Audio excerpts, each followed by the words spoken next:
सभी विद्याजनों को नमस्कार। मैं नंदिनी टी बीए तृतीय वर्ष की छात्रा हूँ। आज के इस अंतर्राष्ट्रीय वेब गोष्ठी में आप सबका हार्दिक अभिनंदन और स्वागत करती हूँ। आज की यह वेब गोष्ठी केरल के सेंट पीटर्स महाविद्यालय द्वारा आयोजित है। बड़े हर्ष के साथ मैं आपको अवगत कराना चाहती हूँ कि यह महाविद्यालय महात्मा गांधी विश्वविद्यालय कोट्टयम की एक अंगीभूत इकाई है। 1964 से स्थापित यह महाविद्यालय आज एक स्नातकोत्तर महाविद्यालय के रूप में जाना जाता है। 1999 से यहाँ हिंदी विभाग भी स्थापित है। पिछले सालों में भी हिंदी विभाग द्वारा विभिन्न राष्ट्रीय और अंतर्राष्ट्रीय संगोष्ठियां और वेब गोष्ठियां चलाई गई है। इस साल भी हम हिंदी की प्रगति के लिए विभिन्न कार्यक्रमों की आयोजन की योजना तैयार कर रहे हैं। आज की अंतर्राष्ट्रीय वेब गोष्ठी का विषय है उज़्बेक और हिंदी कहानीकार अब्दुल्ला काहर और प्रेमचंद एक तुलनात्मक अध्ययन। कार्यक्रम शुरू करने से पहले मैं सभी प्रतिभागी मित्रों से अनुरोध करती हूँ कि कृपया आप अपना ऑडियो और वीडियो बंद कर रखिए ताकि आप सब इस कार्यक्रम को सुविधापूर्वक देख और सुन पाए। सबसे पहले प्रार्थना गीत के लिए प्रथम वर्षीय छात्रा फाजिला मोइदीन को आमंत्रित करना चाहूंगी। ही हो नैया तुम ही कहैया, तुम ही हो बंधु सिखा, तुम ही हो माता पिता, तुम ही हो बंधु सखा, तुम ही हो। धन्यवाद फासिला।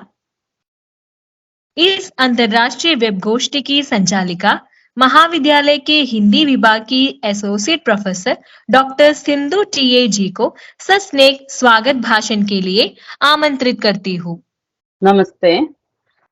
आज की मुख्य वक्ता प्रोफेसर उल्फत मुखीबोवा जी, सेंट पीटर्स महाविद्यालय के प्राचार्य डॉक्टर शाजू वर्गीस जी, महाविद्यालयों और विश्वविद्यालयों से ऑनलाइन के माध्यम से उपस्थित सभी प्राध्यापक बंधुओं, शोध छात्रों, हिंदी प्रेमियों, सेंट पीटर्स महाविद्यालय के हिंदी विभाग के प्राध्यापक बंधुओं, प्रिय छात्र छात्राओं, सबको मेरा नमस्कार।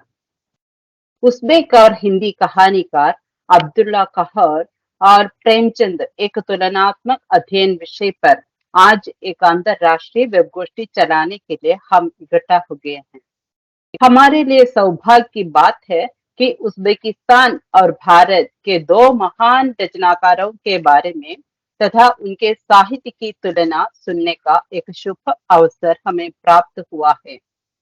प्रोफेसर उल्फत मुखीबोवा उज़्बेकिस्तान के Tashkent state university of oriental studies के दक्षिण एशियाई भाषा विभाग के अध्यक्ष है। महात्मा गांधी भारत विद्या केंद्र के निदेशक भी है। आपने हिंदी साहित्य में पीएचडी तथा डीलिट की उपाधि भी प्राप्त की है। आप हिंदी, उर्दू, अंग्रेजी, रूसी एवं उज़्बेकी भाषाओं के ज्ञाता हैं। आपने अंतर्राष्ट्रीय फिल्म फेस्टिवल में 10 से अधिक भारतीय फिल्मों का हिंदी से उज़्बेकी भाषा में अनुवाद किया है। अब 1979 से हिंदी भाषा एवं साहित्य शिक्षण से जुड़ी हैं। हिंदी भाषा एवं साहित्य पर उनकी विभिन्न पुस्तकें भी प्रकाशित हैं। 1987 से ताशकंद सरकारी प्राच्य विद्या संस्थान में हिंदी भाषा और साहित्य पर प्राध्यापिका के रूप में कार्यरत है। 2011 से ताशकंद सरकारी प्राच्य विद्या संस्थान से पूर्वी देशों के साहित्य विभाग के अध्यक्ष तथा 2018 से दक्षिण एशियाई भाषाओं की विभागाध्यक्ष के रूप में कार्य कर रही है। 2020 से अब तक ताशकंद सरकारी प्राच्य विद्या संस्थान के हिंदी के प्रोफेसर के रूप में कार्यरत है। आज तक प्रोफेसर उल्फत मुखीबोवा की हिंदी और उर्दू साहित्य पर 5 मोनोग्राफी, 5 पाठ्य पुस्तकें और 100 से अधिक लेख छप कर आए हैं। 2018 में सुषमा स्वराज जी के उज़्बेकिस्तान यात्रा के दौरान उल्फत जी को बुलाया गया था। आप न्यूयॉर्क में आयोजित 8वें विश्व हिंदी सम्मेलन में पुरस्कृत विद्वानों में एक है। मॉरिशस में आयोजित 11वें विश्व हिंदी सम्मेलन में वे उज्बेकिस्तान के विशेष अतिथि रही। हाल में ही फिजी में आयोजित 12वें विश्व हिंदी सम्मेलन में भी आप भारत सरकार की तरफ से आमंत्रित विद्वानों में एक है। आज ऐसे विद्वान को कुशल वक्ता के रूप में हमें प्राप्त हुआ है। प्रोफेसर उल्फत जी, आपको सेंट पीटर्स महाविद्यालय के की तरफ से और यहाँ उपस्थित सभी प्रतिभागी मित्रों की तरफ से इस अंतर्राष्ट्रीय वेब गोष्ठी में सादर सप्रेम आमंत्रित करती स्वागत करती हूँ। इस वेब गोष्ठी के अध्यक्ष महाविद्यालय के प्राचार्य डॉक्टर शाजू वर्गीस सर है। इस कारण वे उपस्थित नहीं हुए हैं। सर हमेशा विभाग के कार्यक्रमों को प्रोत्साहन देते हैं। आपको भी इस अंतर्राष्ट्रीय वेब गोष्ठी में यहाँ उपस्थित सभी प्रतिभागी मित्रों की तरफ से स्वागत करती हूँ। दूसरे महाविद्यालयों और विश्वविद्यालयों से कई प्राध्यापक बंधु यहाँ उपस्थित हुए हैं। कई शोध छात्र जुड़े हुए हैं, कई छात्र छात्राएं हैं। सबको हमारे महाविद्यालय की तरफ से सस्नेह स्वागत करती हूँ। हमारे विभाग की अध्यक्षा डॉक्टर सिंधु पिका उमा जी को तथा हिंदी विभाग के दूसरे प्राध्यापक बंधुओं को और छात्र छात्राओं को सप्रेम स्वागत करती हूँ। सबको एक और बार स्वागत और अभिनंदन। धन्यवाद मैम। मुख्य भाषण के लिए डॉक्टर उल्फत मुकी बोवा जी को आमंत्रित करने से पहले मैं आपको अब्दुल्ला काहर का संक्षिप्त परिचय देना चाहूंगी। अब्दुल्ला काहर उज़्बेकिस्तान के प्रसिद्ध साहित्यकार थे। 17 सितंबर 1907 को कोकन में जन्म अब्दुल्ला काहर एक सोवियत और उज़्बेक उपन्यासकार, लघु कथाकार, कवि, नाटककार और साहित्यिक अनुवादक के रूप में जाना जाता है। उन्हें 1951 के उपन्यास क्यूचिनोर चिरोक्लारी, द लाइट्स ऑफ क्यूचिनोर और 1958 के उपन्यास सिंचलक के लेखक के रूप में सबसे ज्यादा याद किया जाता है। काहोर को 20वीं सदी की सर्वश्रेष्ठ उज़्बेक लेखकों में से एक माना जाता है। उन्हें उज़्बेकों का चेक कहा जाता है। उन्हें 1952 में प्रतिष्ठित स्टालिन पुरस्कार मिला था। काहोर को मरणोपरांत नेशनल आर्ट्स ऑफ मेरिट, जो स्वतंत्र उज़्बेकिस्तान के सबसे प्रतिष्ठित पुरस्कारों में से एक है, उससे सम्मानित किया गया था। 26 मई 1968 को वे इस दुनिया से चले गए। 31 जुलाई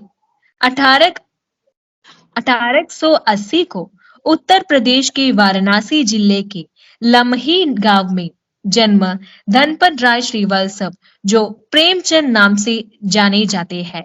वे हिंदी के सर्वाधिक लोकप्रिय उपन्यासकार, कहानीकार एवं विचारक थे।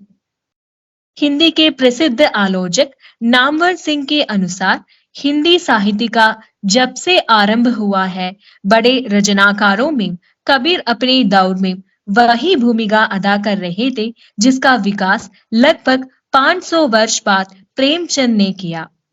उनकी रचनाओं में जमींदारों के खिलाफ गरीब किसानों की लड़ाई तथा जाति व्यवस्था के खिलाफ दबे कुचले लोगों की लड़ाई देख सकते हैं। डॉक्टर कमल किशोर गोयनका के अनुसार प्रेमचंद गांधी के साथ साथ चल रहे हैं। लेख में, पत्र में, उपन्यास में और कहानी में भी गांधी जी के स्वराज्य आंदोलनों, गणनाक्रमों तथा विचारों ने उनकी अनेक कहानियों की आधारभूमि तैयार की है। प्रेमचंद हिंदी के एकमात्र ऐसे कहानीकार हैं जिनकी लगभग 25 कहानियां प्रत्यक्षतः गांधी दर्शन एवं गांधी आंदोलनों पर मिलती है। अतः वे प्रेमचंद को गांधीवाद का साहित्यिक संस्करण मान लेते हैं। 8 अक्टूबर 1936 को वे दुनिया से विदा हो गए। उल्फत मैम, मैं बड़े हर्ष के साथ आपको मुख्य भाषण देने के लिए आमंत्रित करती हूँ। नमस्कार आदरणीय आज के अंतर्राष्ट्रीय वेब गोष्ठी के प्रतिभागियों, आप सभी को धन्यवाद कहना चाहती हूँ इसकी ऑर्गेनाइज करने वालों को कि उन्होंने मुझे इस वेबिनार में, वेब गोष्ठी में बोलने का मौका दे रहे हैं। दो उज़्बेक और भारतीय लोगों के लेखक के कहानी द्वारा हम साहित्य के एक छोटे से पृष्ठ पर झलक डालने के लिए मैं आपकी का ध्यान चाहती हूँ। और यहाँ सब बैठे हैं हिंदी प्रेमी, हिंदी साहित्य के प्रेमी, और मैं साहित्यकार होने के नाते कहानियां, उपन्यासों को बहुत पसंद करती हूँ, पढ़ती हूँ, और उनमें तरह तरह की जनता लोगों के बीच किस तरह के एक दूसरे से मिलने वाले उपन्यास, कथाएं, कहानियां लिखे जाते हैं, ये हमें नजर में आता रहता है। और मैं इस तरह के अपने कहानियों में पढ़ते समय प्रेमचंद जी और अब्दुल्ला कहर की दो छोटी कहानियों में इतना बड़ा मिलनसार समानता देखकर उसका एक लेख के रूप में भारतीय लोगों को, हमारे उज़्बेक लोगों को प्रस्तुत करने का निश्चय किया था, और उसे मैंने लिखा। और इस पर रुचि लगा के पिछले कुछ वेबिनारों में भी इसके बारे में मैंने 2 शब्द कहा था, लेकिन इस बार विशेष मुझे इस आपके वेब गोष्ठी में इसी पर लेख प्रस्तुत करने के लिए, भाषण देने के लिए आपने आमंत्रित किया। इसके लिए मैं आपको आभार प्रकट करना चाहती हूँ। असल में साहित्य ऐसी चीज है कि हर देश, हर जाति की दिल को, हर जाति की असलियत को दिखाने वाला, उस देश में होने वाले ऐतिहासिक जीवन, लोगों का रीति रिवाज, परंपरा, सोच विचार, उनकी उपलब्धियां, उनके हीरो और जनता के बीच जितने भी घटनाएं छोटी मोटी होती हैं, सब साहित्य में ही हमें नजर आता है। इस तरह का कहानी एक ऐसा पद्धति है बहुत छोटा, जिसे पढ़ के आप इस जनता के बारे में जानकारी हासिल कर सकते हैं। जैसे हम विद्यार्थियों से बोलते हैं कि हिंदी साहित्य, भारतीय लोगों की साहित्य पढ़ाते पढ़ाते हम बोलते हैं कि 20वीं सदी का भारतीय लोगों को के बारे में जानकारी हासिल करना है तो जरूर प्रेमचंद की कहानियों को पढ़ना है, और उसमें सबसे अच्छे भारतीय लोगों की जीवन स्तर, जीवन की परंपराएं, रीति रिवाज और समस्याएं इसमें सामने आते हैं। और उज़्बेक लोगों की जीवन के बारे में जानकारी हासिल करनी है तो हम कहते हैं कि अब्दुल्ला कहर की कहानियों को पढ़िए। इसमें बिल्कुल उज़्बेक लोग आपको नजर आएगा, वो किस हवा से सांस लेते हैं, किस समस्याओं से टकराते हैं, किस समस्याओं से खुशी होती है और किस समस्याओं को समाधान करना मुश्किल होता है। और इतिहास में हर तरह की घटनाएं हुई, मुश्किलात, भारत और उज़्बेक लोगों के बीच में इतना समानता 20वीं सदी के 30वीं चौथे दशकों में इतना समानता हुआ था कि 2 लेखकों ने एक जैसा कहानी अनजाने में लिख दिया, और पढ़ने वाले को ये दोनों भाषाओं को जानते हुए ही पता चल सकता है। अब मैं सोच रही हूँ कि इस कहानी के बारे में जो मैंने लेख लिखा उसे मैं इत्मीनान से पढ़ दूं ताकि आपको समझने में आसानी हो जाए, क्योंकि बोलते समय हमेशा इधर उधर इंसान सीमा से बाहर निकल जाता है। इसलिए जब सवाल जवाब होगी मैं उसके लिए जवाब दूंगी, लेकिन अभी आराम से समझने के लिए मैं इस कहानी के तुलनात्मक अध्ययन पर जो छोटा सा लेख है उसे मैं पढ़ के सुनाना चाहती हूँ। असल में प्रेमचंद जी को उज़्बेकिस्तान के लोग बहुत अच्छी तरह से जानते हैं। उनकी रचनाओं का अनुवाद उज़्बेक भाषा में हो चुका है, काफी उपन्यासों का और उनकी कहानियों का अनुवाद हो चुका है। इनको जरूर हमारे हिंदी के विद्वानों ने किया है, हिंदी को अच्छी तरह सीख के। सबसे पहले रूसी में होता था सोवियत जमाने में, फिर आजादी के बाद, उज़्बेकिस्तान स्वतंत्र होने के बाद भारत के साथ ही सीधे संबंध शुरू हो गए। फिर हमें हिंदी में किताबें लेने का मौका पैदा हुआ, फिर हमने सीधा हिंदी से उपन्यास हो, कहानी हो, नाटक हो, जो भी हो, सीधा हिंदी से अनुवाद करने का मौका मिला। और हमारे प्रसिद्ध अनुवादक अमीरुल्लाह फैजुल्लाह ने प्रेमचंद, कृष्ण चंद्र, यशपाल दुग्गल जी और महाभारत, रामायण, उपनिषद, पंचतंत्र और जितने भी प्राचीन भारत की कथाएं हैं उनको उज़्बेक में अनुवाद किया। इस तरह हमारे उज़्बेक लोगों के मन में भारतीय लोगों की जिंदगी के बारे में, उनकी आजकल के और प्राचीन काल के बारे में मन में कुछ जानकारियां हैं। प्रेमचंद पर की उज़्बेक उपन्यासों के अनुवाद पर हमारे अनुवाद कला डिपार्टमेंट के विभाग के अध्यक्ष नीलुफर खजायबानी पिछले साल उपन्यास के उज़्बेक अनुवादों पर उन्होंने पीएचडी की डिग्री भी हासिल की। हमने जब अनुवाद की समस्या लेते हैं सबसे पहले प्रेमचंद जी से शुरू करते हैं, क्योंकि उनकी रचनाएं हमारे भारतविदों को भी और उज़्बेक लोगों को बहुत पसंद है।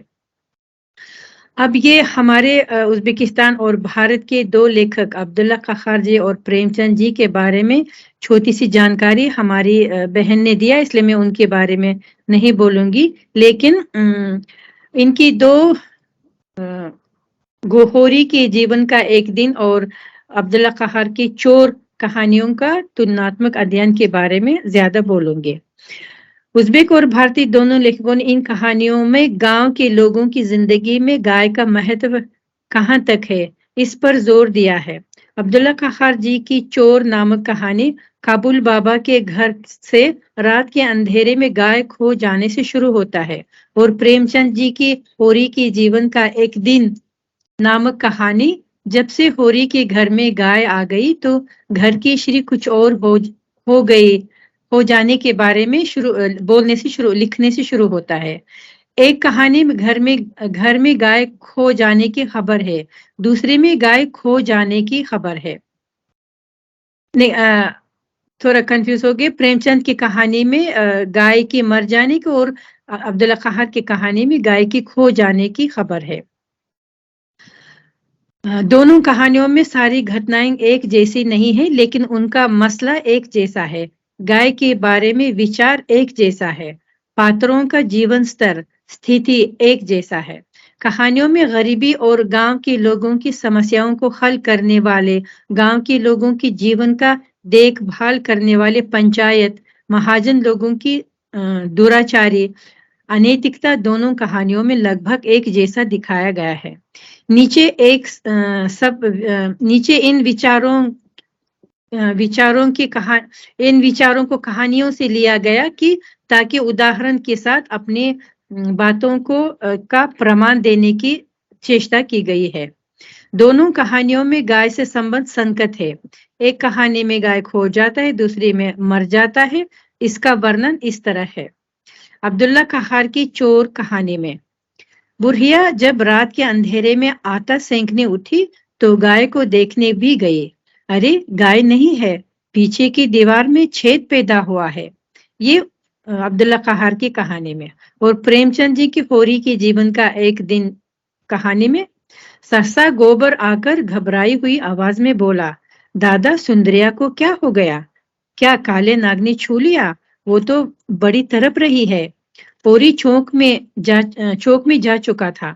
थाली सामने छोड़कर बाहर निकल आया और बोला, क्या असगुन मुंह निकलते हो? अभी तो मैंने देखा लेती थी। इन दो पर्चों से पता चलता है कि दोनों खानदान में गाय से, जो घर का सबसे बड़ा धन माना जाता है, सब कुछ संबंध है और ये इसका खोना या मरना बहुत बुरी बात मानी जाती है।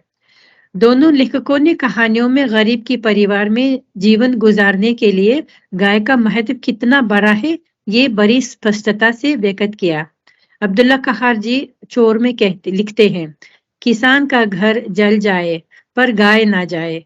एक थैला तिनका, 10-15 लकड़ी, एक रथ गन्ना हो तो घर तैयार, पर गाय खरीदने के लिए पता नहीं कितने समय तक बर्तन पानी में डाल के रखना पड़ता है। ये एक मिसाल। और दूसरा एक और मिसाल है, मैं बता रहा हूं, तू रो मत।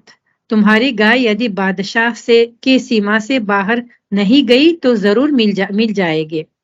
प्रेमचंद जी के होरी के जीवन के एक दिन में इस तरह का उदाहरण है। लेकिन घर आकर उसने होरी ज्यों ही वो प्रस्ताव रखा कि कोहराम मच गया। धनिया तो कम चिल्लाए, दोनों लड़कियों ने तो दुनिया सर पर उठा ले। नहीं देते अपने गाय, रुपये जहां से चाहो लाओ। यहाँ पर अब्दुल्ला कखार जी ने किसान का घर जल जाए पर गाय ना जाए जुमले से गाय के महत्व को साफ साफ कह दिया। प्रेमचंद जी की गाय बेचने की बात सुनकर बीवी की बच्चों की हालत लिखकर गाय का महत्व को अच्छी तरह से समझा दिया। जैसे लड़कियों ने घर में शोर मचाया कि कर्जे पर पैसा ले लो पिता, लेकिन गाय को मत बेचो।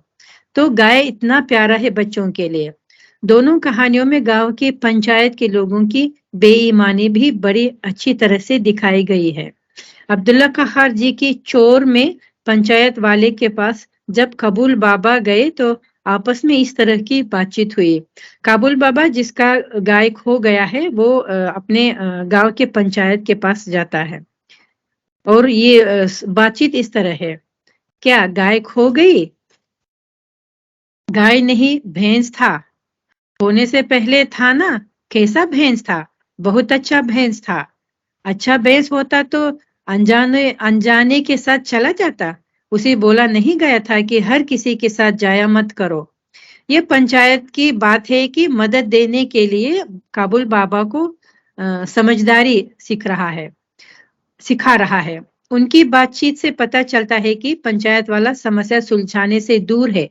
प्रेमचंद जी की होरी की जीवन के एक दिन में महाजन द्वारा इस समस्या का वर्णन इस तरह दिया गया है। गांव में सबसे बड़े महाजन थे झिंगुरी सिंह। होरी ने झिंगुरी सिंह के पास जाने का फैसला किया। झिंगुरी सिंह ने जब से उसके द्वार पर गाय देखी उस पर दांत लगाए हुए थे। मन में सोच लिया था होरी को किसी अर्दब में डालकर गाय को उड़ा लेना चाहिए। कहानियों से लिए गए इन पर्चों से देखा जा सकता है कि कहानियों के पात्र उज़्बेक हो या भारतीय हो, घटना कैसी भी हो, गरीबों को लूटना महाजनों पंचायत वालों का मुख्य काम है। दोनों कहानियों में गांव वालों का एक दूसरे का समर्थन देना, कठिनाइयों में एक दूसरे को हाथ फैलाना गाय की घटना द्वारा दिखाया गया है। दोनों कहानियों में गाय से संबंध संकट पूरे गांव वालों के लिए बड़ी संकट की बात बन जाती है। अब्दुल्ला कहार की चोर में घटना इस तरह है। बुढ़िया की आवाज से लोग जल्दी इकट्ठे हो गए।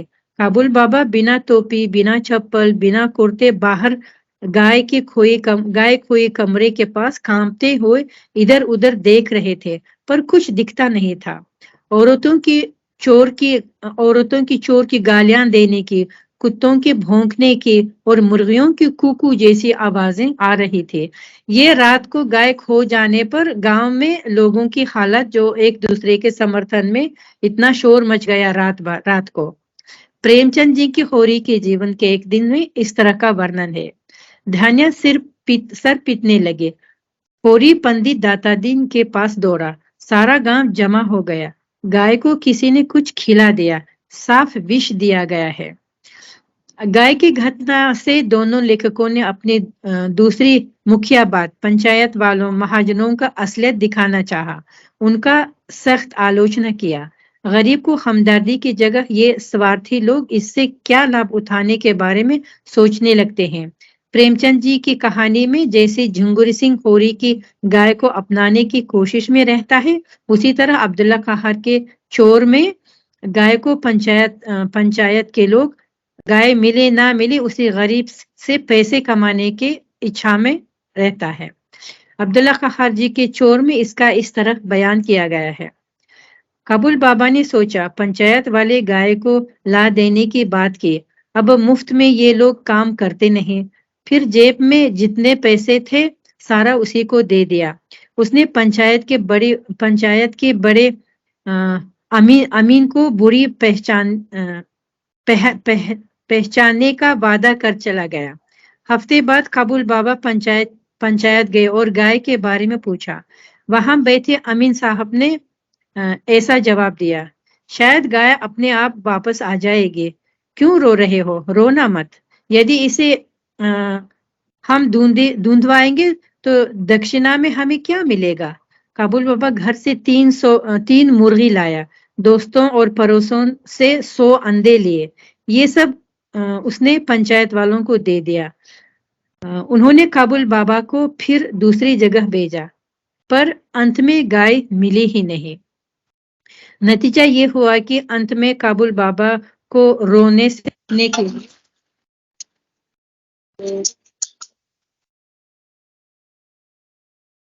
माफ कीजिए, फोन बज गया। नतीजा ये हुआ कि अंत में काबुल बाबा को रोकने के लिए तथा उसे फिर कर्ज में बिठाने के लिए अमीन साहब ने काबुल बाबा को अपने ससुर के घर ले चला। वहां उसका ससुर काबुल बाबा को 2 गाय दे दिया, पर एक छोटा सा शर्त लगाया। ये शर्त को फसल काटते समय पता चलेगा। कहानी यहीं पर खत्म होती है। आगे पाठक अपने आप समझ लेगा कि किसान की फसल का मुख्य भाग गाय देने वाले को दिया जाएगा।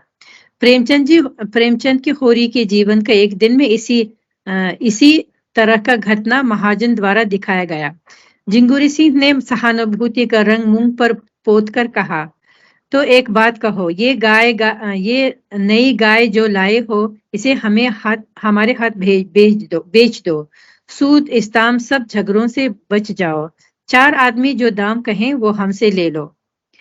पर अंत में ये हुआ कि गाय ना होरी का रहा, ना जिंगुरी सिंह का। किसी के कुछ खिलाने से गाय मर गई।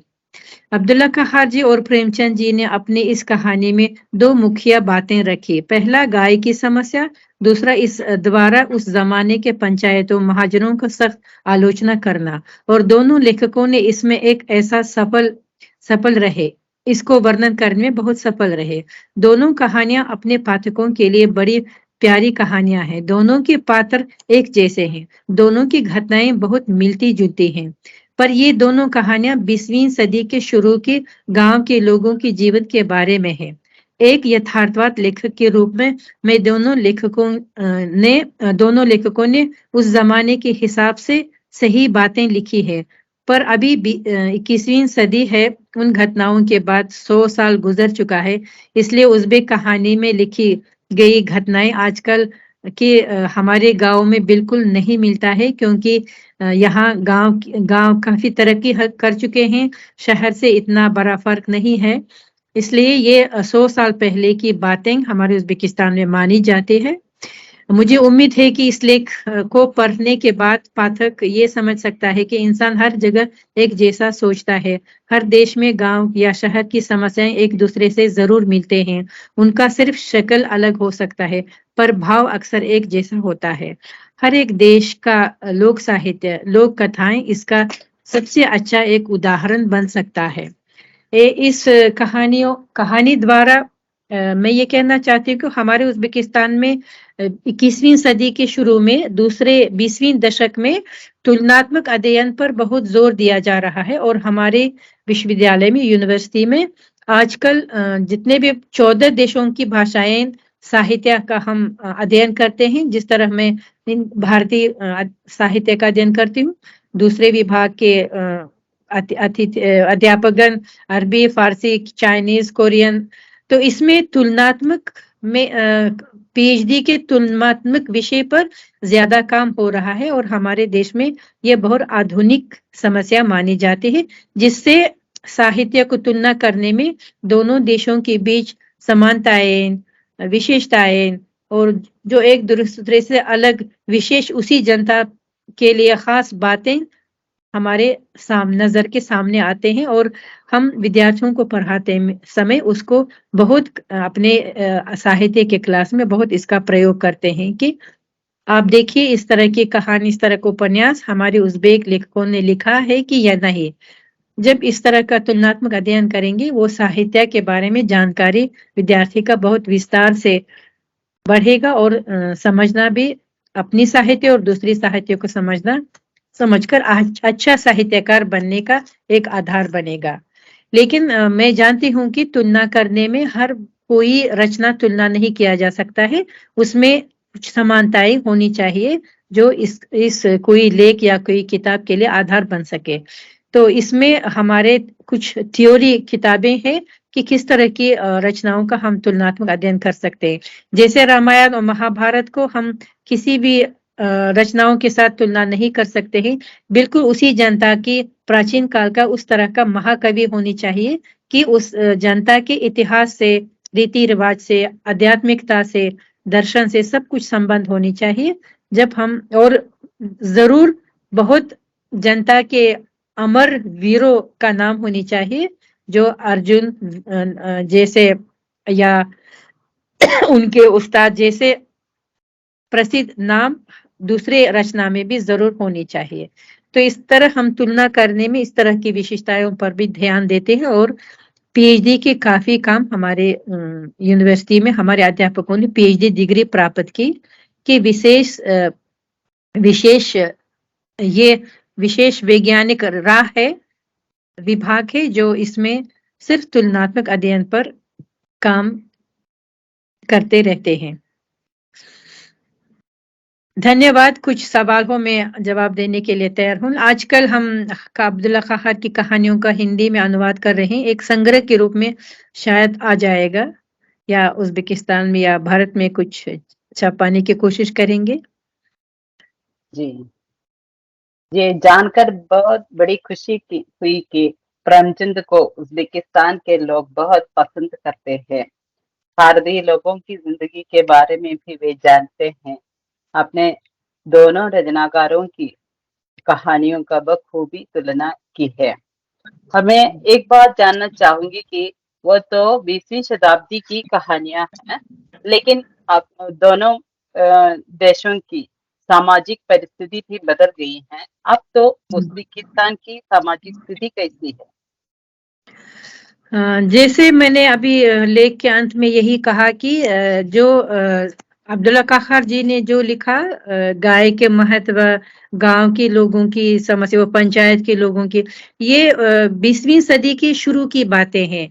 अब जब हम उस सोवियत संघ के 1924 को हम सोवियत संघ के साथ शामिल हो गए, इससे पहले की बातें हैं और उन्होंने इसे अपनी कहानी में दर्शाया।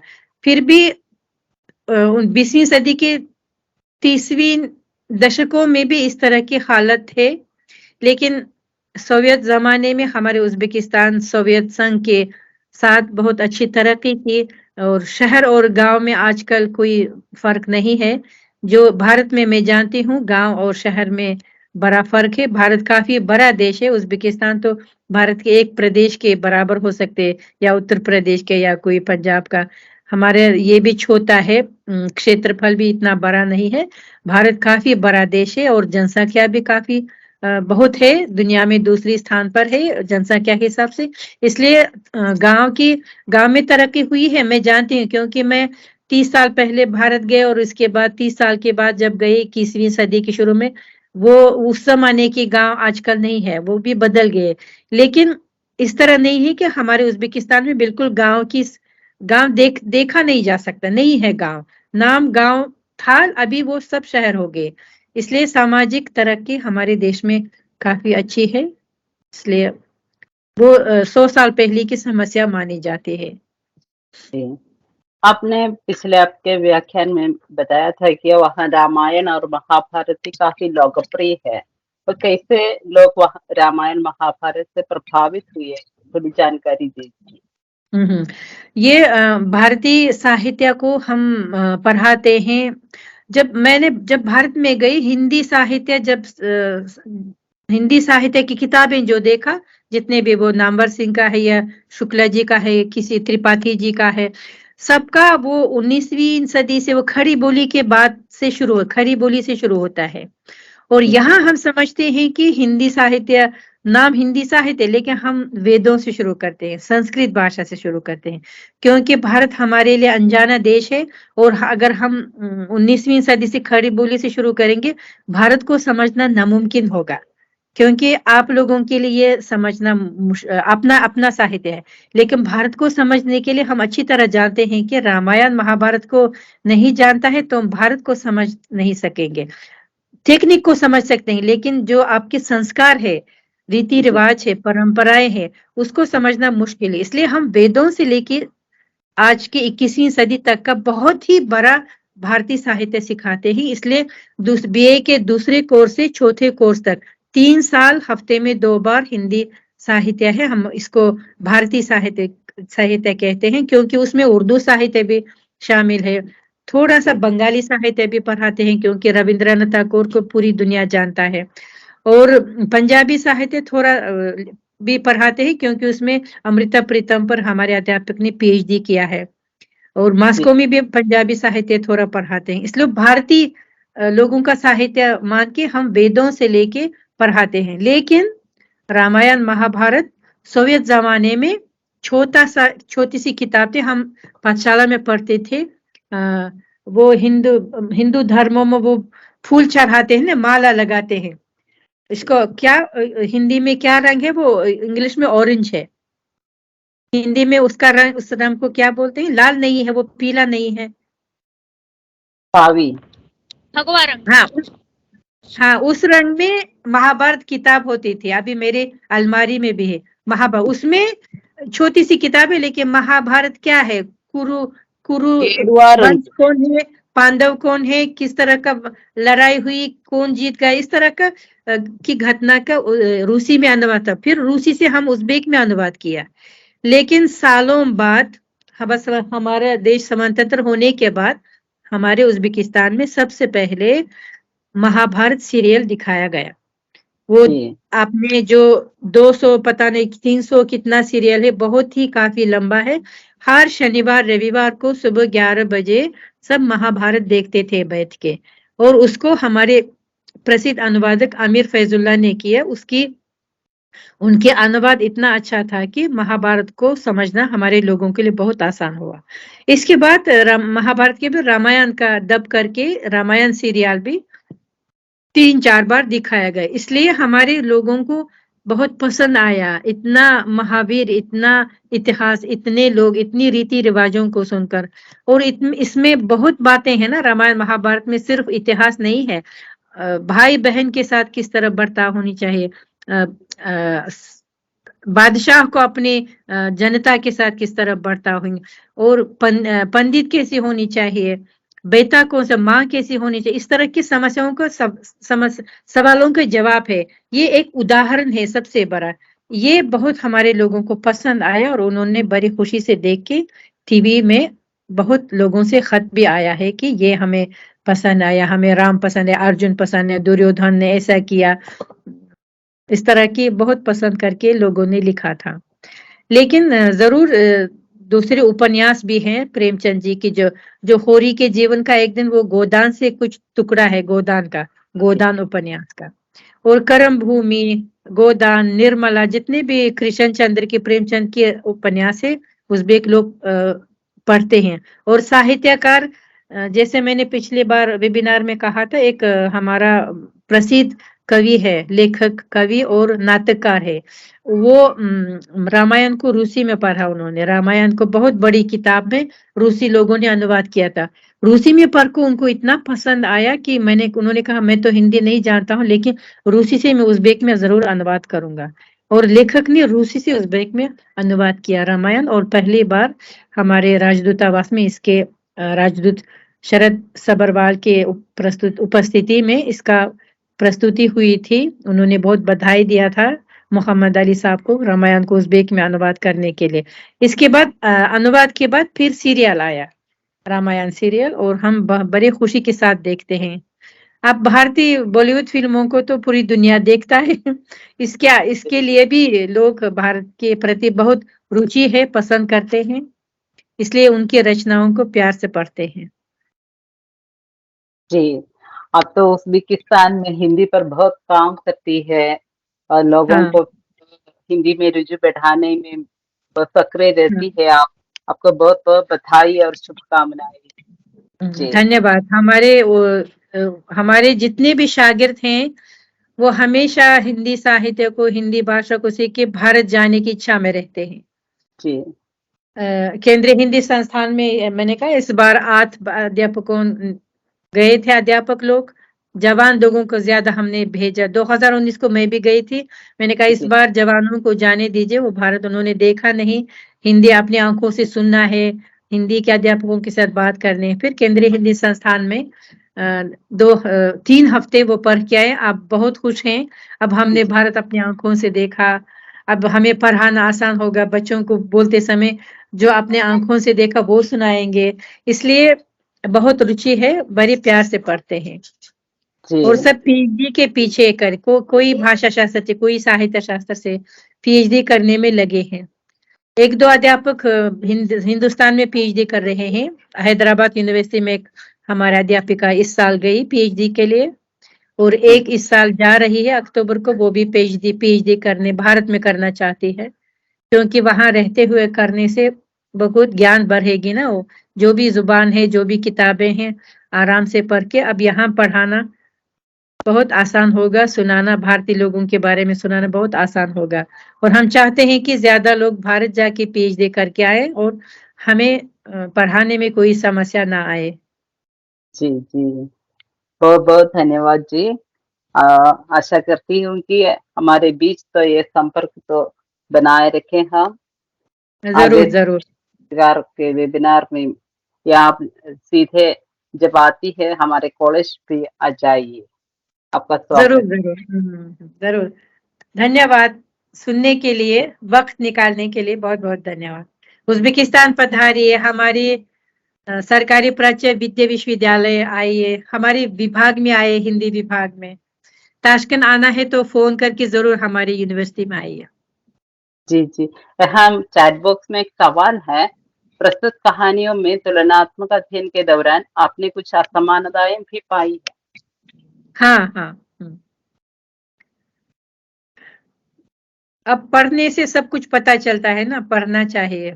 पढ़ते पढ़ते सब जो हमें अनजाने बातें सामने आते हैं, और साहित्य रचनाओं में ज्यादा मिलता है, जी इसलिए पढ़ना जरूरी है।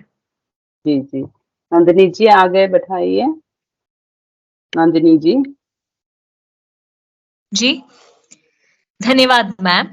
आपने बहुत ही बारीकी से उज़्बेक और हिंदी कहानीकार अब्दुल्ला काहर और प्रेमचंद एक तुलनात्मक अध्ययन विषय पर बोलने की कोशिश की।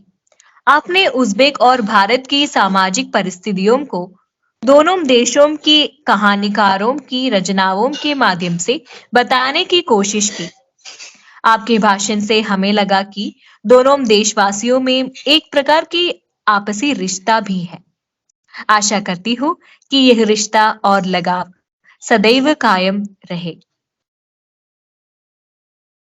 प्रश्नोत्तरी का समय है। आप लोगों से अनुरोध करती हूँ कि डॉक्टर उल्फत जी से सवाल पूछना चाहते हैं तो आप पूछ सकते हैं। क्या टिप्पणी मैंने उल्फत जी से सवाल नहीं है। बहुत अच्छा लगा जब महाभारत रामायण जिस प्रकार आप पढ़ रहे हैं वहाँ अध्ययन हो रहा है, ये सुन करके एक घटना मुझे याद आती है। पिछले 5 साल पहले उज्बेकिस्तान से 2-3 लोग लेडीज इधर आई थी। तो उनका वे इसलिए आए थे कि पितृतर्पण करना था। माने यहाँ आकर के कुछ कार्यक्रम आयोजित करके उन्हें पितृतर्पण करना था, श्राद्ध करना था। तो मैं बहुत अचंभे में पड़ गई कि वो उज्बेकिस्तान और ये तर्पण में क्या। तो उनका कहना है कि भारतीय जो मूल से उनका रिश्ता है, इसलिए वो देख करके, वो खोज करके वे इधर आई थी। तो मेरे घर में रही थी एक दिन। तो हम अच्छा। खाना सब बना करके, हाँ, मुझे अभी उनके नाम कुछ भी याद नहीं है। अगर मुझे मिल जाए तो मैं आपसे बात करूंगी। साड़ी बहुत मैंने अच्छा। हमारे यहाँ के ट्रेडिशनल ड्रेस ये- मैंने उन्हें भेंट भी दी थी। हाँ, बहुत अच्छा। आपने उज़्बेक लोगों से मिले भी हैं, ये तो बहुत अच्छी बात है, खुशी की बात है। लेकिन आपको देख करके मुझे ऐसा लगा कि माने वहाँ के जो मूल माने क्या बताएंगे, वो आप वहाँ पूरी तरह जुड़े हुए हैं। और आप जैसे लोग महाभारत और रामायण को इतना पसंद करते हैं कि कभी भी उसकी जो माने प्रासंगिकता है, मिटने वाला नहीं है, ये भी हमें मालूम हुआ। और उसमें रिश्ते की बात नहीं है, सिर्फ रिश्ते की बात नहीं है, पूरे रामायण और महाभारत में जो मनोवैज्ञानिक जो हाँ बातें हैं, वो भी बहुत अधिक हम कर सकते हैं। तो हाँ मनोवैज्ञानिक बिल्कुल अध्ययन करने में ये इन दोनों कृतियों की जो माने बहुत अधिक मायने रखने वाली कृतियां हैं। हाँ और बिल्कुल ये बिल्कुल सुनकर के मुझे मुझे बहुत अच्छा लगा। Thank you, thank you. और हाँ ये भी मैं माफ कीजिए मैं कहना चाहती हूँ कि आमिर फैजुल्ला ने महाभारत सीरियल को इतनी अच्छी तरह अनुवाद किया कि आजकल भारतीय राजदूतावास ने इस अनुवाद को उन्होंने तो टीवी सीरियल देख के करके सब हाथ में लिखे हैं। वो उनको टाइप करना नहीं आता था, वो तो तब टेक्निक बहुत इतनी तरक्की नहीं थी, टाइप करने वाले सिर्फ ऑफिस में होता था, घर में मशीन नहीं होता था। उन्होंने सब अपने हाथों से लिख के अनुवाद किया हर सीरियल को। तो इतना सुंदर अनुवाद है, उनकी भाषा इतनी सुंदर उज़्बेक में है कि आजकल भारतीय राजदूतावास इसको टाइप करवा के किताब के रूप में छपवाने की कोशिश कर रहे हैं। पिछले हफ्ते ये बात हुई थी, मैं भूल गई। आपको भी बोल दूं कि महाभारत की आमिर सीरियल का अनुवाद उज़्बेक में किताब के रूप में आने वाला है। जी। और वो बहुत अच्छा, बहुत जी अच्छा। है, प्रिया जी है कालीकट से। जी, और कोई है तो पूछ लीजिए। हाँ, नमस्ते मैम, मैं राजीव कुमार बेज पांडिचेरी विश्वविद्यालय के पीएचडी शोधार्थी हूँ। मैम, आपने तो वहाँ विदेश में भी रहते हुए भारतीय संस्कृति, भारतीय परंपराओं के इतने उत्साह के साथ पढ़ाई कर रहे हैं और हमारे सामने ये सुंदर बेहतर एक प्रस्तुति रखे तुलनात्मक अध्ययन का। मैम, मेरा सवाल है कि जैसे आप बता रही थी कि 20वीं शताब्दी में ये सारी चीजें कहानियों में देखने को मिलता था, अभी आपके उधर प्रदेश में इस तरह देखने को नहीं मिलता है, तो फिर ये तुलनात्मक अध्ययन करने के क्या कारण है? वर्तमान समय में इसका क्या प्रासंगिकता है?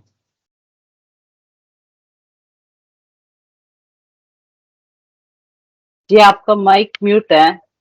उल्फत जी, आपका माइक म्यूट है। हाँ हाँ हाँ, ऑन कर लिया। ये इतिहास से संबंध है, क्योंकि इतिहास को जाने बिना हम आगे नहीं बढ़ सकते हैं। और ये तुलनात्मक अध्ययन इसलिए जरूरी है कि दोनों जनताओं के बीच 20वीं सदी तो 15वीं सदी नहीं है। ये तो मैं तो 20वीं सदी में पैदा हुई हूँ। मेरे पैदा होने से लगभग 20-25 साल पहले की घटनाएं हैं, और ये मेरे लिए बहुत ज्यादा इतिहास की बात नहीं है, लेकिन वो ये तरक्की की बात है। मैंने अभी कहा भारत काफी बड़ा देश है, जनसंख्या बहुत है, और वहाँ अमीरी और गरीबी के बीच बहुत बड़ा फर्क है। और हमारा उज़्बेकिस्तान छोटा देश है और इतना बड़ा फर्क नहीं है जो 20वीं सदी के शुरू में जो था। सोवियत संघ के साथ रहते हुए 70 साल में हमारे जो मध्य एशिया के जो जितने भी देश थे, उनकी बहुत जल्दी से तरक्की हो गई। हम खेती बाड़ी से तुरंत मशीन की तरक्की में आ गए, इसलिए तरक्की बहुत जल्दी हुई। इस तरह की बातें अपने आप खो गए, इसलिए ये खो गए। लेकिन ये नहीं है कि अब्दुल्ला कहार आज तक हमारे उज़्बेक लोगों का प्यारा लेखक है। उनकी कहानियों पढ़ने से उज़्बेक लोगों को समझना आसान होता है, क्योंकि असल उज़्बेक किस तरह सोचता है, कैसा जीता है, उनका संस्कार कैसा है, ये समझने के लिए अब्दुल्ला कहार को पढ़ना है। हमारा इतिहास है, वो आपका इतिहास है, इसलिए इतिहास में किस तरह की समानताएं हुई थी, और आज हमें ये देख सकते हैं हम कहाँ तक तरक्की किए हैं और भारत की तरक्की कहाँ तक है। भारत में काफी तरक्की है। हम किसी ऐसी समस्या है जिसमें हम काफी पीछे हैं भारत से, सामाजिक नहीं, दूसरे टेक्निक्स की समस्या में, आईटी की समस्या में। आईटी में तो भारत तो पूरी दुनिया को आईटी के ज्ञान दे सकता है।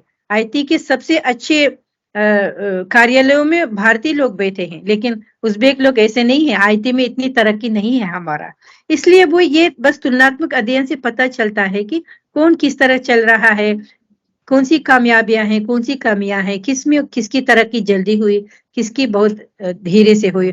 और सबसे मुख्य बात, जनता को समझने, मुझे उज़्बेक लोगों को समझने के लिए, खखर भारतीय लोगों को समझने के लिए रामायण महाभारत और प्रेमचंद जी, मुझे ऐसा लगता है। आधुनिक उपन्यास है जैसे फैंटास्टिक, उनमें कुछ खास बातें नहीं होती है, वो सब दुनिया में एक जैसा होता है। यूरोप में भी, हमारे यहाँ भी, यूरोप से के प्रभाव से ही ये इस तरह के उपन्यास लिखे जाते हैं। जो जाति होता है, जो अपना होता है, अपनी कहानी, अपना उपन्यास, ये होता है गोदान, निर्मला, गबन, हमारा बीते दिन, जैसे चोर, इस तरह की रचनाएं होती है, वो हमेशा अमर रचनाएं माने जाते हैं। अमर, इनको हमेशा पढ़ना चाहिए। जी मैं साहित्यकार के मैम। रूप में ऐसा सोचती हूँ। जी ma'am, thank you ma'am. Ma'am, इसी सवाल के साथ ये जो समस्याएं जो विकास और तरक्की के साथ साथ जो अब्दुल्ला की कहानियों में दिखाई देता था, क्या अभी वो समस्याएं दिखते हैं समाज में? नहीं, आज किस वो तरह समस्या देखते हैं? नहीं है। वो जो जी अब्दुल्ला कहार ने लिखा इस तरह की, क्योंकि पंचायत है ही नहीं, इस तरह का गांव नहीं कि सिर्फ गाय से ही अपना गुजारा कर सके, जैसे होरी के जीवन के एक दिन में। और उनके गाय तो बहुत बड़ा धन था गरीब के लिए, एक गाय है बस काफी। अभी उसमें अभी उदाहरण भी है, घर मैम बनाना आसान है पंचायत गाय खरीदने से, इस तरह के जीवन था। लेकिन आजकल वो नहीं है, गाय है लेकिन जीवन इस तरह का स्तर नहीं है। गाय तो है, दूध है, सब कुछ है, लेकिन वो जो स्तर नहीं है, काफी स्तर में बढ़ मैं- गया।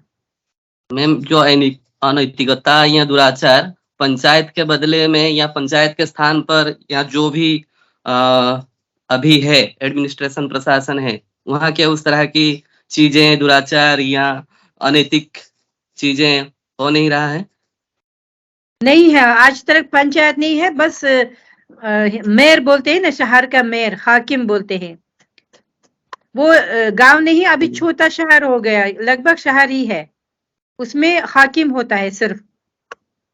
वो सरकार का थैंक यू। होता है, और सरकार में जो शहर में करता है वो काम गांव में भी होता है। नाम गांव है लेकिन दिखने में वो शहरी हो चुका है। धन्यवाद हर मैम, चीज पहुंच आपने बहुत चुके हैं, विस्तार से चीजें गैस भी पहुंच चुके हैं, पानी भी पहुंच चुका है, बिजली भी, सब कुछ तरक्की कर चुके हैं, इसलिए वो समस्याएं अपने आप खत्म हो गई।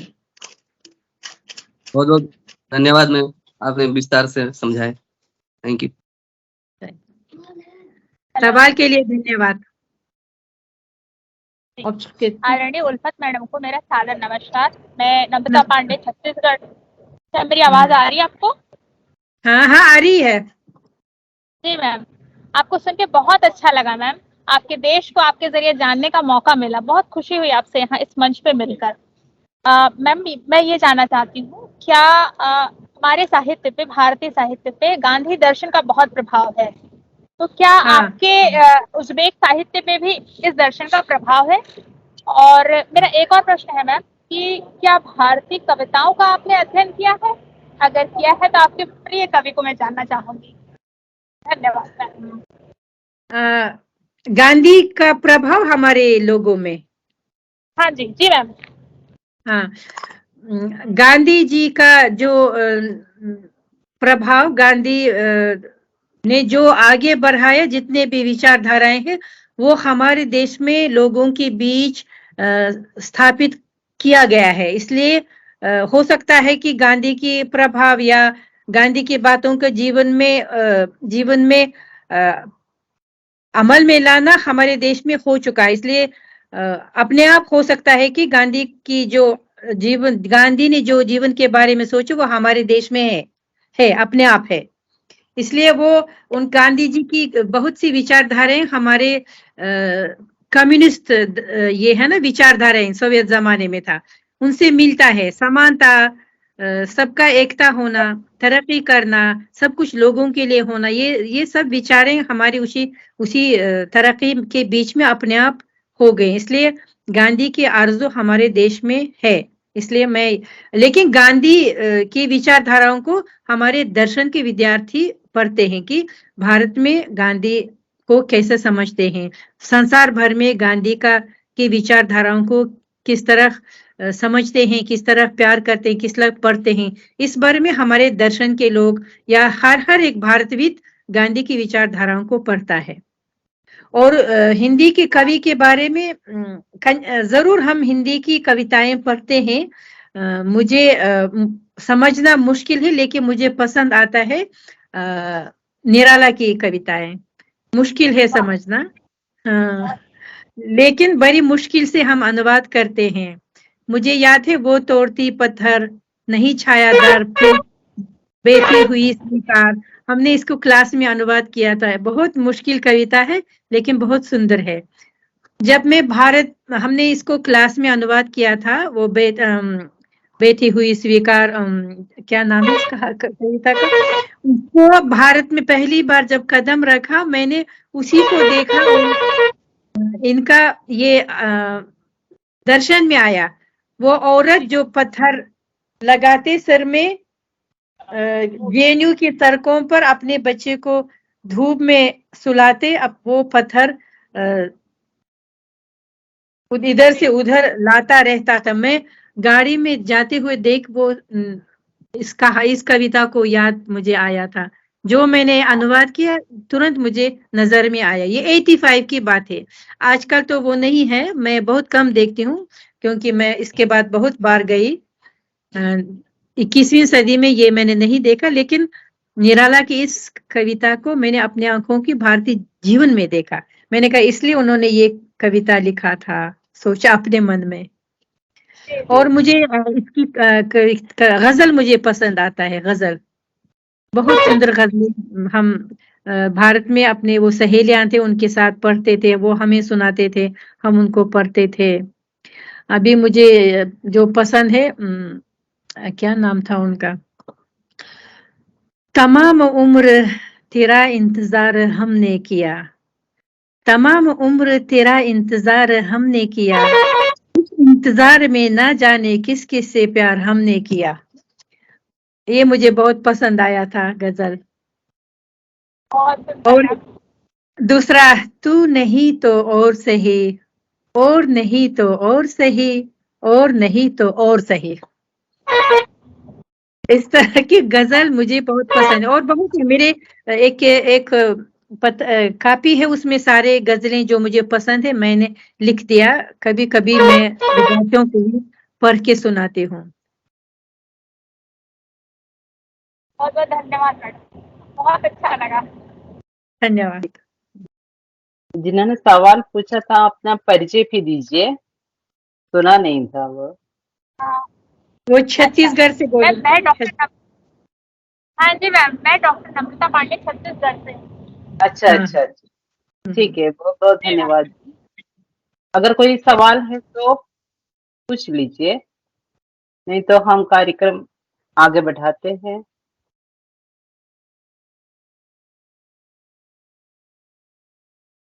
जी, आशा करती हूँ कि अभी कोई सवाल नहीं है। नंदिनी जी। धन्यवाद। आशीष भाषण के लिए महाविद्यालय के हिंदी विभाग की अध्यक्षा डॉक्टर सिंधु पी कौमा जी को सादर आमंत्रित करती हूँ।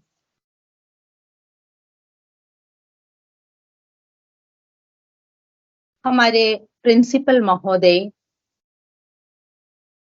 आदरणीय डॉक्टर शाजू वर्गीस, मुख्य वक्ता परम आदरणीय प्रोफेसर उल्फत मुखीबोवा, इस वेब गोष्ठी की मुख्य संयोजिका doctor Sindhu T I, associate professor Saint Peter's college Kolenchery, उपस्थित अध्यापक बंधुओं, प्रिय छात्र छात्राओं, सभी को नमस्कार।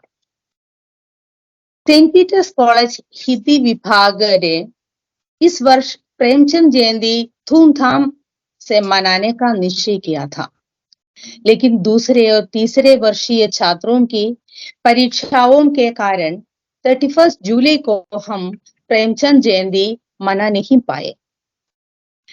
डॉक्टर सिंधु जी ने इस अवसर पर अलग तरीके से प्रेमचंद के स्मरण करने का आयोजन किया।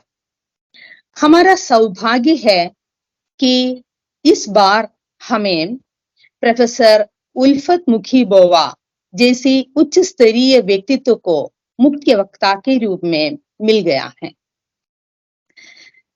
वे हमें ज्ञान के एक विशाल संसार की ओर ले गई हैं। महान प्रेमचंद के साथ साथ उज़्बेकिस्तान के उस महान कहानीकार को भी समझने का सुअवसर हमें मिला है। मुझे इस बात पर बहुत खुशी है कि उज़्बेकिस्तान में उज़्बेक, ताजिक तथा रशियन भाषाओं के साथ साथ हिंदी के लिए भी महत्वपूर्ण स्थान है। मैं उस महान कहानीकार अब्दुल्ला जी के सामने नतमस्तक हूं कि जिन्होंने अपनी देशी संस्कृति को मिलाकर हिंदी के लिए एक अलग वरीय स्थान दिया है। मैं आशा करती हूं कि भविष्य में सभी राज्यों में इसी प्रकार हिंदी के लिए वरीय स्थान मिले। इस प्रकार की वेब गोष्ठी इसके लिए सहायक बने। मैं अपनी ओर से, पूरे सेंट पीटर्स परिवार की ओर से, सभी हिंदी प्रेमियों की ओर से प्रोफेसर उल्फत जी को तहे दिल से धन्यवाद अदा करती हूँ और भविष्य में भी हमारे साथ जुड़ने की प्रार्थना करती हूँ। इस वेब गोष्ठी का पूरा कार्य हमारी सिंधु जी ने किया है। उनके उमंग और उत्साह के कारण यही संपन्न हुआ है। मैं उनको भी अपनी ओर से और विभाग की ओर से बधाइयां अदा करती हूँ। इसमें भाग लिए सभी अध्यापक बंधुओं को, छात्र छात्राओं को और अन्य छात्रों को धन्यवाद अदा करती हूँ। धन्यवाद। आपको भी बहुत बहुत धन्यवाद। धन्यवाद सिंधु जी। धन्यवाद सिंधु। हम इस व्याख्यान की अंतिम खड़ी की ओर आ गए हैं। कृतज्ञता ज्ञापित करने के लिए द्वितीय वर्ष की छात्रा जे लक्ष्मी पै को आमंत्रित करती हूँ। जी नमस्कार। थोड़ा इंटरनेट का इश्यू होने के कारण वीडियो ऑन नहीं कर पाऊंगी। मेरी आवाज तो आ रही है ना? आ रही है। हाँ, नमस्कार। मैं लक्ष्मी द्वितीय वर्ष की हिंदी छात्रा हूँ। आज उज़्बेक और हिंदी कहानीकार अब्दुल्ला कहार और प्रेमचंद एक तुलनात्मक अध्ययन विषय पर एक गंभीर व्याख्यान हमने सुना। हम छात्र प्रेमचंद के बारे में हमेशा सुनते हैं, लेकिन आज हमें प्रेमचंद पर सुनने के साथ साथ उज़्बेक के साहित्यकार अब्दुल्ला कहार को भी जानने का अवसर मिला। बहुत गहराई से दोनों साहित्यकारों की रचनाओं की तुलना सुनते समय हमें लगा कि उज़्बेकिस्तान की सामाजिक परिस्थिति भी लगभग भारत के ही समान था। आज का यह व्याख्यान सुनकर उज़्बेक से हमारा लगाव बढ़ गया। मैं अपने कर्तव्य की ओर बढ़ती हूँ। उज़्बेक और हिंदी कहानीकार अब्दुल्ला कहार और प्रेमचंद एक तुलनात्मक अध्ययन पर उज़्बेक की डॉक्टर उल्फत मैम ने गंभीर भाषण दिया। अपने मूल्यवान समय लेकर दोनों साहित्यकारों पर गहराई से अपनी जानकारी हमारे साथ साझा किया। हम समझ पाए कि भारत के बाहर भी हिंदी की इतनी पहुंच। हम आशा करते हैं कि आपके द्वारा उज़्बेक में हिंदी की उत्तरोत्तर वृद्धि हो जाए। मैम, मैं आपको पूरे सेंट पीटर्स परिवार की तरफ से तहे दिल से कृतज्ञता ज्ञापित करती हूँ। हमारे आदरणीय प्राचार्य डॉक्टर शाजू वर्गीस जी की अनुपस्थिति में भी आपको हमारे हिंदी विभाग की तरफ से कृतज्ञता ज्ञापित करती हूँ। दूसरे महाविद्यालयों और विश्वविद्यालयों से उपस्थित प्राध्यापक बंधुओं को, छात्र छात्राओं को, हिंदी प्रेमियों को तथा छात्रों को, विशेषतः जिन लोगों ने कार्यक्रम में जिज्ञासावश सवाल पूछकर कार्यक्रम को सक्रिय बनाया था, उन सभी को हमारे महाविद्यालय की तरफ से कृतज्ञता ज्ञापित करती हूँ। हिंदी विभाग की अध्यक्षा डॉक्टर सिंधु पी कौमा जी को, कार्यक्रम की संचालिका डॉक्टर सिंधु टीआई जी को, विभाग के दूसरे प्राध्यापकों को तथा हिंदी विभाग के छात्रों को, विशेषतः फजीला मोइदीन जिसने प्रार्थना गीत गाकर कार्यक्रम का शुभारंभ किया था, उसको भी औपचारिकतावश कृतज्ञता ज्ञापित करती हूँ। सबको एक और बार कृतज्ञता ज्ञापित करते हुए समाप्त करती हूँ। धन्यवाद। धन्यवाद लक्ष्मी जी। अध्यक्ष की अनुमति से आज के इस वेबिनार के समापन की घोषणा करती हूँ।